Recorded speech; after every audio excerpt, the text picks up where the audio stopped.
Now we will begin the test of English as a foreign language. Break the seal and open your test book to the first page. Read the directions for Section 1 in your test book as you listen to the directions on this recording. Do not read ahead or turn the pages until you are told to do so. Section 1. Listening Comprehension. In this section of the test, you will have an opportunity to demonstrate your ability to understand conversations and talks in English. There are 3 parts to this section, with special directions for each part. Answer all the questions on the basis of what is stated or implied by the speakers in this test. Do not take notes or write in your test book at any time. Do not turn the pages until you are told to do so. Part A. Directions. In Part A, you will hear short conversations between 2 people. After each conversation, you will hear a question about the conversation. The conversations and questions will not be repeated. After you hear a question, read the 4 possible answers in your test book and choose the best answer. Then, on your answer sheet, find the number of the question and fill in the space that corresponds to the letter of the answer you have chosen. Here is an example. On the recording, you hear, "I don't like this painting very much." Neither do I. What does the man mean?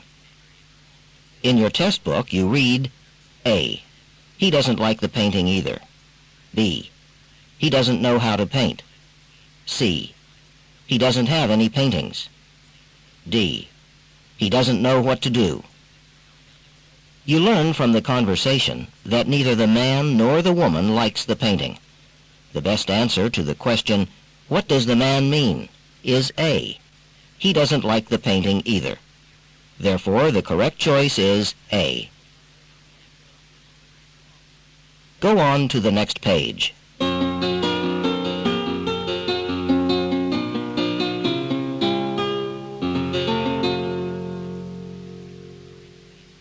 Now we will begin Part A with the first conversation. Number 1. Sorry, but I can't go and have a cup of coffee with you now. I've only done half the readings for the philosophy class tomorrow. And I thought I was a slow reader. What does the woman mean?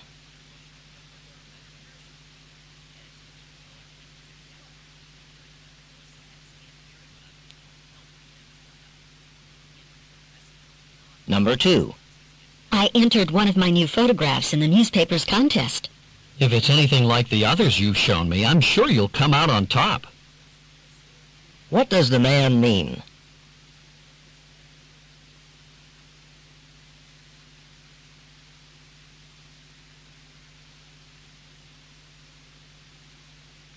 Number 3. You took the European literature class last year. Are you interested in selling me any of the books? I always hold on to them for future reference. What will the man probably do?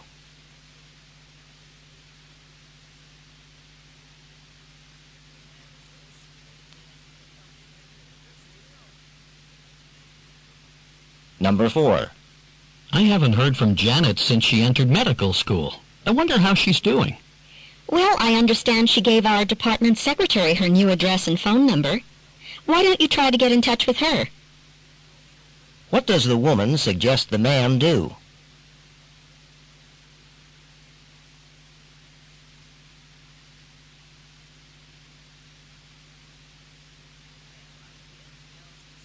Number 5. Hi. I have a map of the campus, but I still can't find the building with the new sculpture exhibit in it. Can you tell me how to get there? That looks like an old map. Follow me. I'm going that way myself. What does the woman mean?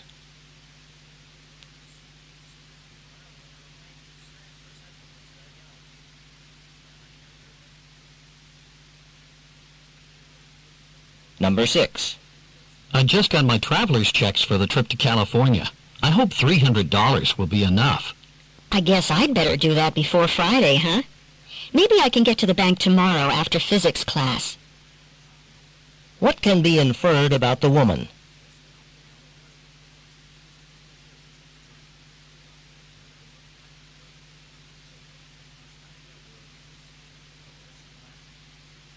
Number 7. Sally and Mark haven't been talking to each other lately. I wonder what happened. I haven't the faintest idea, but I'd stay out of it if I were you. What does the man mean?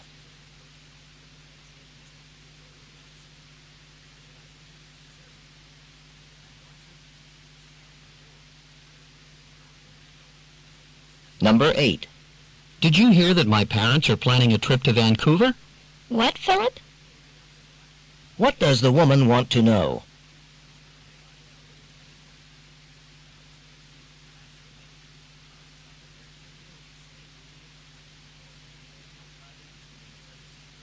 Number 9.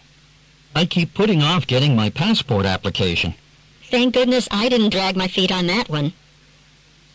What does the woman mean?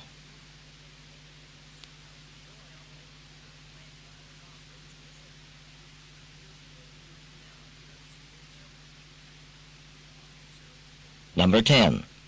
How about a couple of sets of tennis this weekend? I don't know. My game's a little rusty. What does the man imply?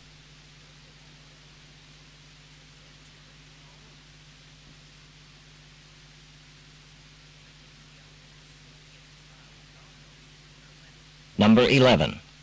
So, what did you think about the discussion at lunch? I didn't realize people have such strong feelings about politics. Are you kidding? That subject always touches a nerve. What does the man mean?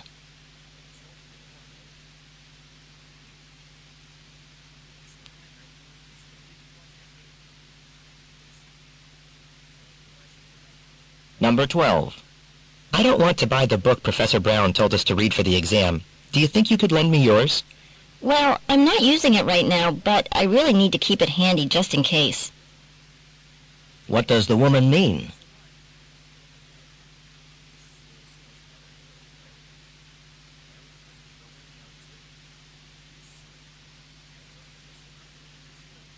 Number 13. Look at that sky. I can't believe I forgot my umbrella again. We're almost there, Mary. I think we'll be able to make it. What can be inferred about the weather?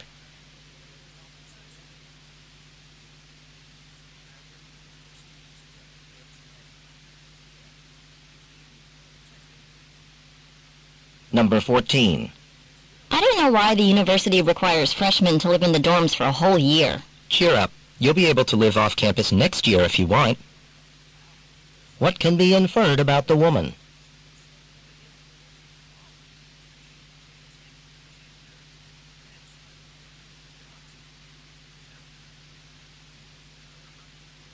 Number 15.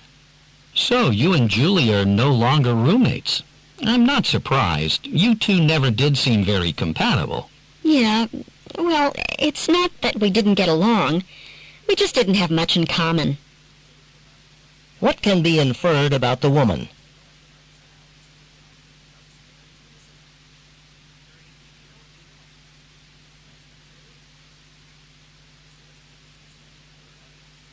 Number 16. The glare was so intense, even my sunglasses didn't help. Look, if you take Route 27 in the late afternoon, you're driving straight into the sun. I'd consider an alternative. What does the woman suggest the man do?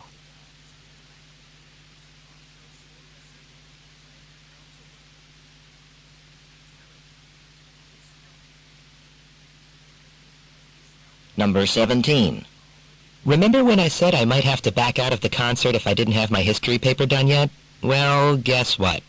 That's okay. Do you know anyone else who enjoys jazz? What will the woman probably do?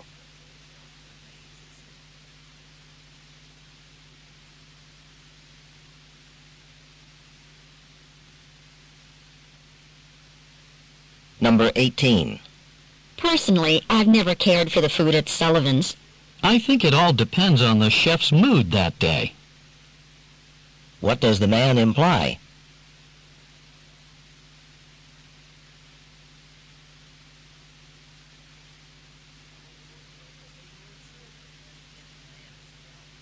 Number 19.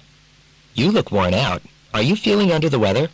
Not at all, but I have been putting in some long hours in the chemistry lab. What does the woman mean?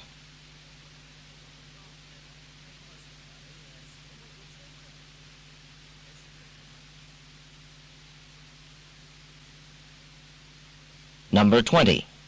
I think this coat is a great color, and the price is certainly right. How about the weight, though? Remember, we're supposed to have a really severe winter this year. What does the man imply about the coat?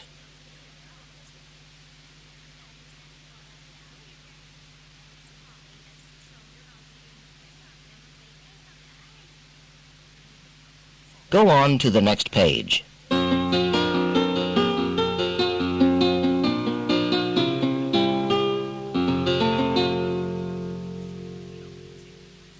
Number 21. Michelle, this is Jeff, our new reporter. Would you have some time today to show him around? You know, introduce him to the others, make him feel at home. I'd be happy to. Then after lunch I can set him up at his desk so he can get to work. What will Jeff probably do after lunch?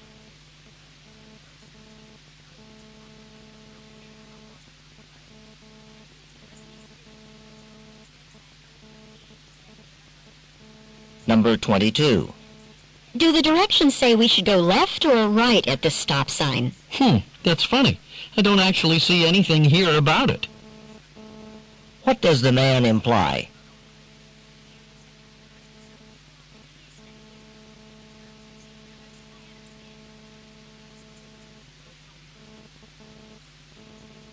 Number 23. Someone told me the new restaurant on Grant Street is pretty good. The atmosphere is wonderful.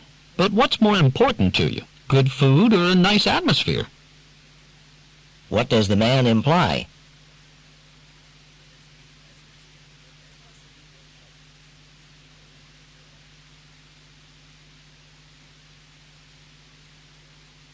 Number 24. So, what time does your art history class meet again? 2 to 5 Tuesdays and Thursdays, but the course is already full. What can be inferred about the woman?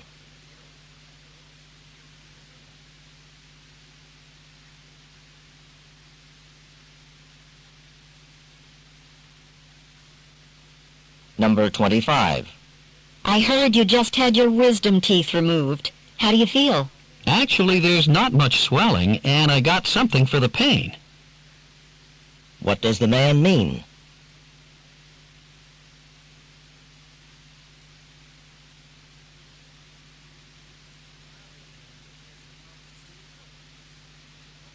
Number 26. I read that enrollment in the School of Business is on the rise. Well, that's been the trend for several years now. What does the woman imply?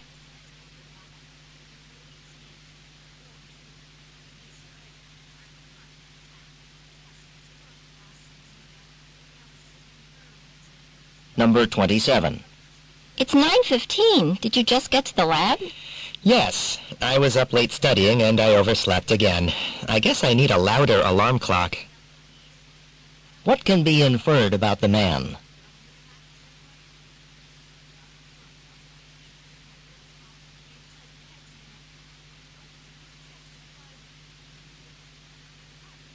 Number 28. My parents think I ought to buy a computer, you know, now that I'm in college. But I hate to spend so much of my savings now. I'd say it's probably a worthwhile investment. What does the man mean?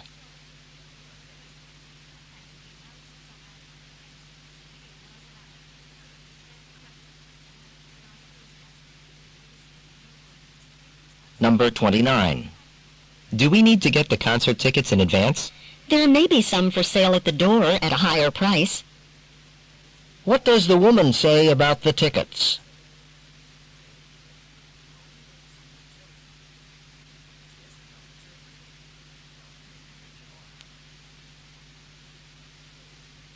Number 30. Are you free tonight? I'm meeting a few friends at the restaurant on Main Street. Oh, I'd love to, but I already have dinner plans for tonight. Another time, perhaps? What does the woman mean?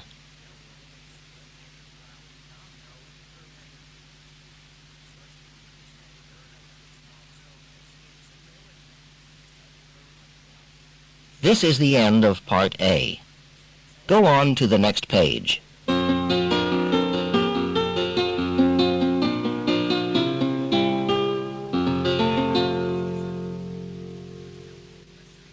Now read along as the directions for Part B are being read. The test continues on side 2.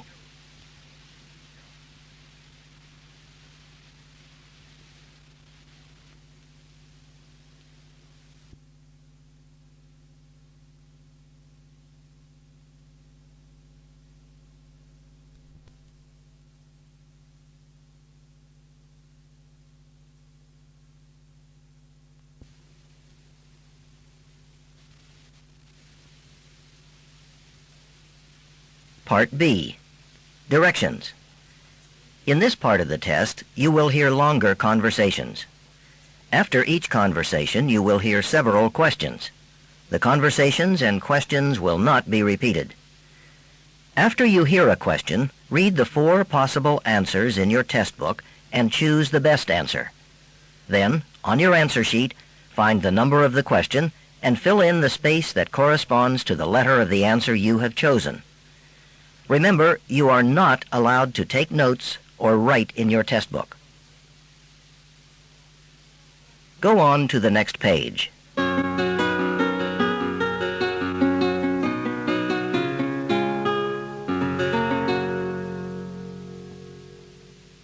Now we will begin Part B with the first conversation. Questions 31 through 34. Listen to part of a conversation between 2 students. Hey, Steve, got any plans for tonight? Hi, Jane. No, I don't think so. Why, got any suggestions? In fact, I do. I just got 2 tickets to the opening of an exhibit of reprints by Julia Margaret Cameron. I would have mentioned it earlier, but I was on a waiting list for these tickets, and I wasn't sure I'd even get them. An exhibit, huh? I like such things. But I don't know who Julia... Margaret Cameron. She was a photographer in the 1800s. She's interesting to art historians in general and students of photography in particular because she, how should I say, changed the aesthetics of photography. What do you mean? Well, her specialty was portraits, and instead of just making a factual record of details like most photographers did, just capturing what a person looked like in a dispassionate sort of way, she, like a portrait painter, was interested in capturing her subject's personality. Interesting. How did she do that? She invented a number of techniques that affected the picture. Like one of the things she did was blur images slightly by using a soft focus on the subject. That's pretty common now. Yeah, I've seen that. Who did she photograph? Famous people of her day. Alfred Lord Tennyson, Henry Wadsworth Longfellow, Charles Darwin. I don't know who else. We'll see at the exhibition. You've really piqued my curiosity. I'm going to enjoy this. Number 31. What is the conversation mainly about?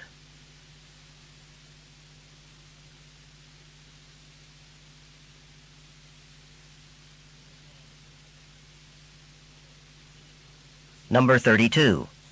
What did Julia Margaret Cameron emphasize in her portraits?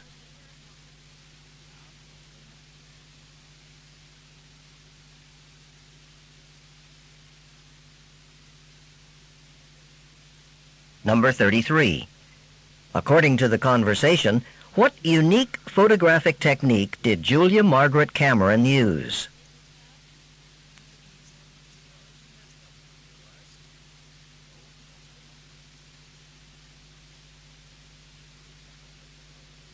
Number 34. What will be the subject of the pictures at the exhibit?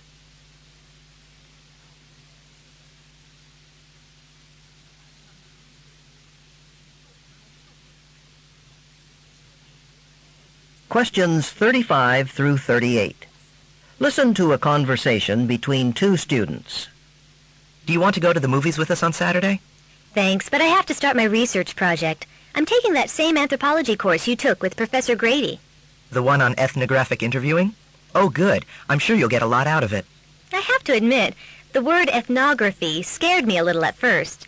It seemed so technical. But then when she explained that it's what anthropologists do, how they investigate and record aspects of a culture, it didn't seem so intimidating. Yeah, it's all part of the field work that anthropologists conduct, and it's good to start doing that now before you become a graduate student and have to conduct large projects yourself. Who are you going to interview? You know the publishing office where I used to work? Vivian, the woman I worked for, she's been the manager there for over 30 years and has seen a lot of changes in the industry. I thought I'd start out by interviewing her about how the people in the office interact with each other and with outside clients. Isn't it funny how we used to think that anthropologists only studied foreign cultures and had to travel halfway across the world to do it? The best part of that course is that it shows you that ethnographic research can also be done on familiar ground. Yeah, I got the idea for my project from reading Robert Marshall's study of office life, and I realized I already had some background in that. So far, I'm really enjoying this course. Number 35. What is the conversation mainly about?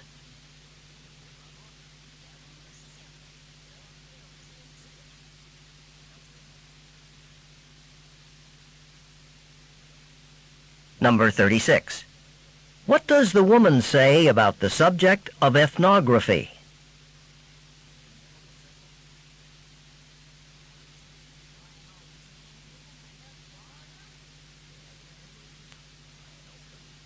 Number 37. Why does the man think that the course will be a good one for the woman?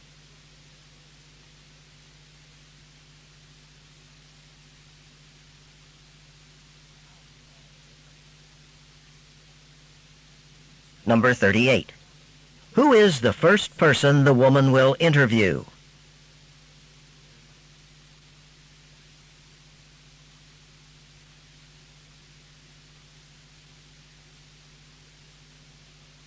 This is the end of Part B. Go on to the next page.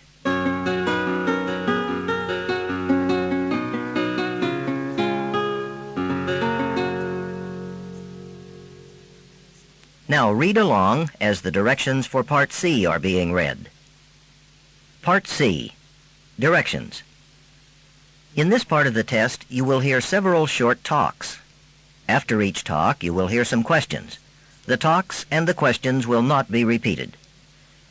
After you hear a question, read the 4 possible answers in your test book and choose the best answer. Then, on your answer sheet, find the number of the question and fill in the space that corresponds to the letter of the answer you have chosen.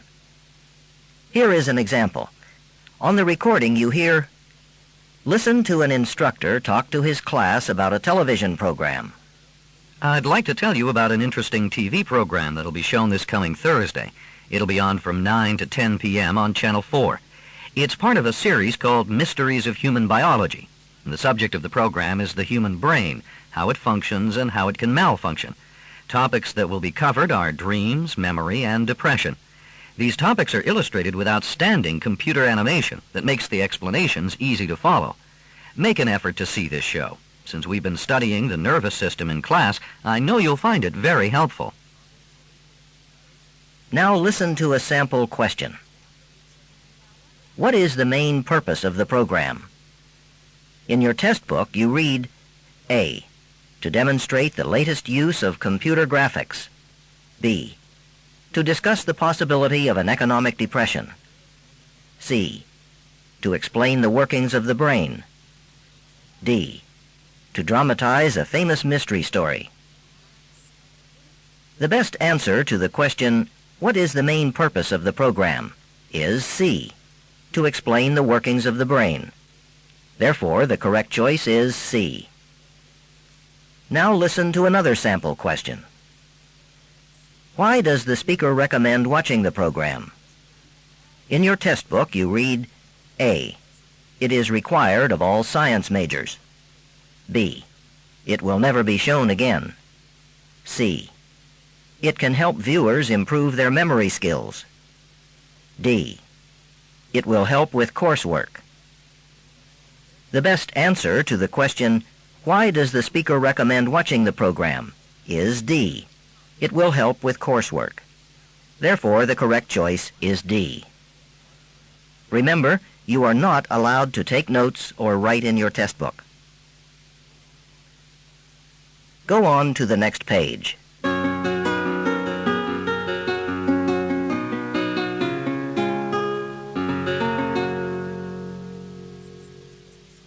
Now we will begin Part C with the first talk. Questions 39 through 43. Listen to a talk about amber in a biology class. I'm going to pass this piece of amber around so you can see this spider trapped inside it. It's a good example of an amber inclusion, one of the inclusions that scientists are interested in these days. This particular piece is estimated to be about 20 million years old. Please be extremely careful not to drop it. Amber shatters as easily as glass. One thing I really like about amber is its beautiful golden color. Now, how did the spider get in there? Amber is really fossilized tree resin. Lots of chunks of amber contain insects like this one, or animal parts like feathers, or even plants. Here's how it happens. The resin oozes out of a tree, and the spider or leaf gets encased in it. Over millions and millions of years, the resin hardens and fossilizes into the semi-precious stone you see here. Amber can be found in many different places around the world, but the oldest deposits are right here in the United States, in Appalachia. It's found in several other countries too, though right now scientists are most interested in amber coming from the Dominican Republic because it has a great many inclusions, something like 1 insect inclusion for every 100 pieces. One possible explanation for this is that the climate is tropical, and a greater variety and number of insects thrive in the tropics than in other places. What's really interesting is that scientists are now able to recover DNA from these fossils and study the genetic material for important clues to evolution. Number 39. Why does the professor pass the amber around to the students?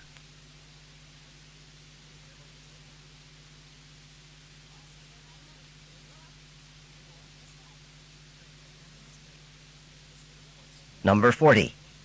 When the professor mentions glass in the talk, what point is he trying to make about amber?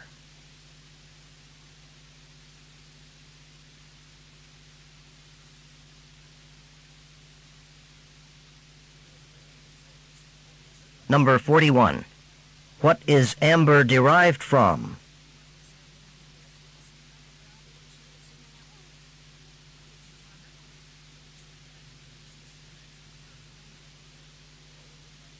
Number 42. Why is the Dominican Republic an important source of amber?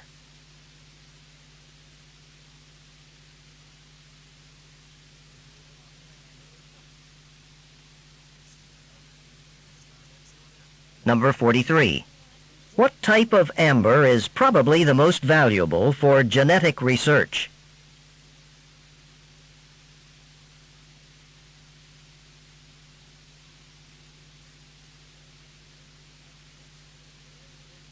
Questions 44 through 46.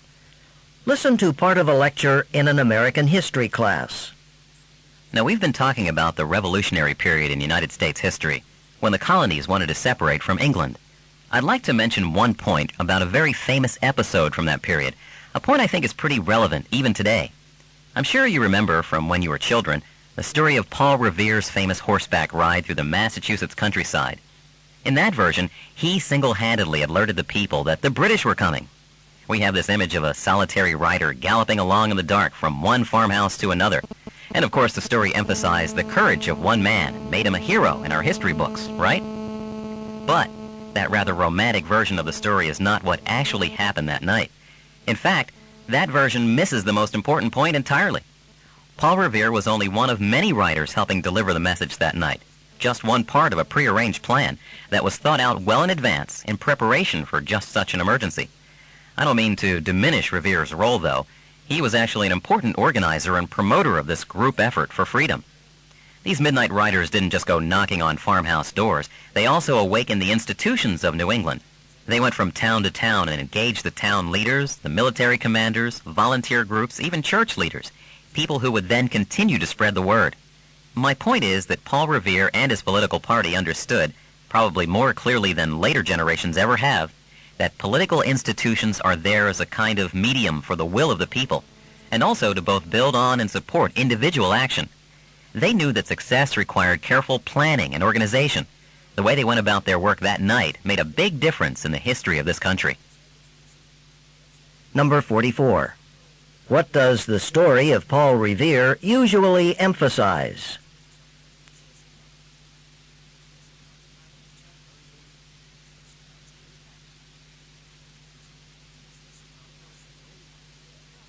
Number 45. What new information does the speaker provide about Paul Revere?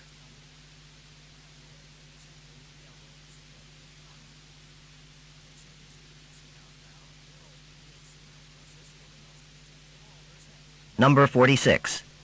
What does the speaker imply is most significant about the ride of Paul Revere?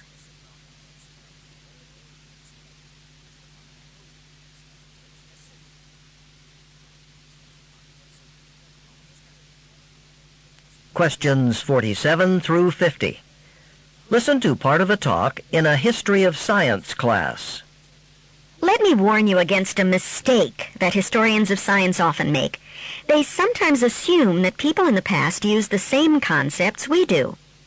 There's a wonderful example that made news in the history of mathematics a while ago. It concerns an ancient Mesopotamian tablet that had some calculations on it using square numbers. The calculations look an awful lot like calculations of the length of the sides of a triangle. So that's what many historians assume they were. But using square numbers to do this is a very sophisticated technique. If the Mesopotamians knew how to do it, and historians started thinking that they did, well, then their math was incredibly advanced. Well, it turns out that the idea that Mesopotamians used square numbers to calculate the length of triangle sides is probably wrong. Why? Because we discovered that Mesopotamians didn't know how to measure angles, which is a crucial element in the whole process of triangle calculations. Apparently, the Mesopotamians had a number of other uses for square numbers. These other uses were important, but they were not used with triangles. And so these tablets, in all likelihood, were practice sheets, if you like, for doing simpler math exercises with square numbers. In all likelihood, it was the ancient Greeks who first calculated the length of triangle sides using square numbers. And this was hundreds of years after the Mesopotamians. Number 47. What is the main purpose of the talk?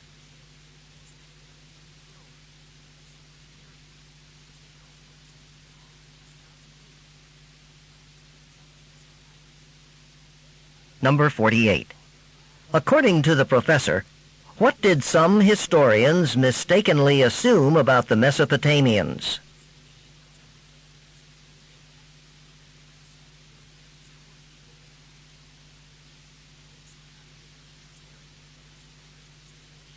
Number 49.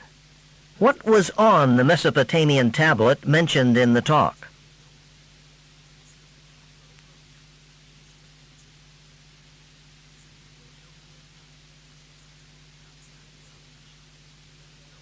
Number 50. What does the professor imply about the ancient Greeks?